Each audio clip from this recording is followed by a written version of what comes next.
The Afghan National Army that we've been training now, for about a decade, but really, really training them intensely for the last 3 years, of which we're supposed to see 350,000 of these Afghan National Army dudes take over operating control of their country.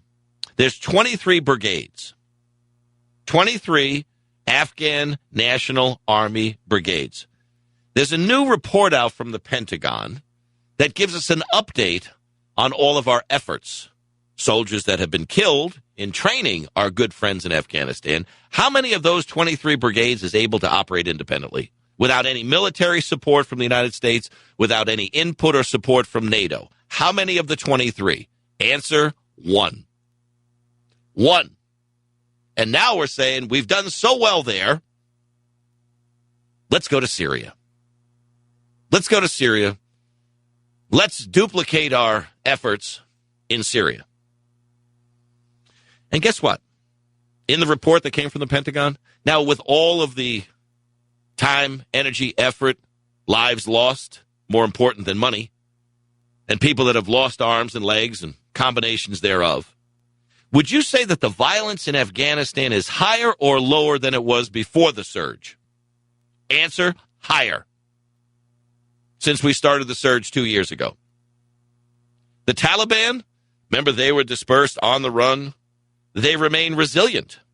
We've also found in the report that there's widespread corruption, weakening the Afghan government. And Pakistan still continues to provide critical support to the insurgency. Insider attacks, Afghan security forces on NATO coalition partners. Let me translate that for you. The people that we're training that are killing our guys and gals, those insider attacks. In 2007, there were 2. In 2012, so far, 37. I think the numbers indicate that we should be going to Syria, don't you? Now, here's the kicker, folks. Here's the kicker. This report that just came out was supposed to come out in the first few days of November, before the presidential election. But the report was delayed. The Pentagon, when asked, could not give a reason for the delay. Do you understand how corrupt our system is at all levels of our government, in every agency in our government?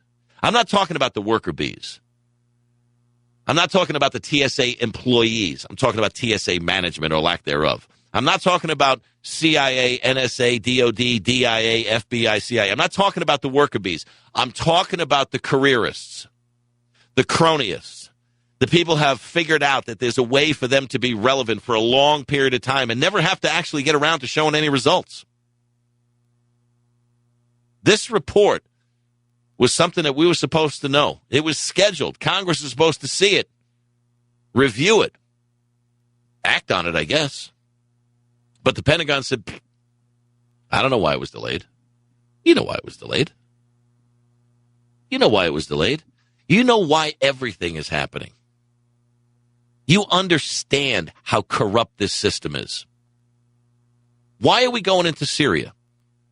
What do you think we're going to accomplish in Syria? Now, in coordination with a compliant media who wants to whip everybody into a frenzy that Assad in his basement, in his Dr. Evil outfit, is whipping up sarin gas ready to be released on the people at any moment. That didn't happen, did it? But we have to do something. We have to do something. We have to do something. It's weapons of mass destruction. It's weapons of sarin gas mass destruction. We have to get in there. We have to do something. Why? Because that's what we do. And when we do go in, not because of the guys and gals in the military, not because of the people that are working outside the wire, not because of the people that are doing it day in and day out, but because of how rigged the system is, our efforts in Afghanistan are a failure. Sure, there are sporadic cases where we are making some impact, where we do have troops that are able to work with local officials and tribal leaders, and we are able to try and show them there is something better that can be done. But it's not happening in Afghanistan. It's not happening in Egypt. It's not happening in Syria. But yet here we go, yet once again, marching into Syria under the guise of protecting women, children, and minority. And our government says, we know who the bad guys are and we know who the good guys are. And I think you know the answer as to who they both are when it comes to right here in the good old U.S. of A.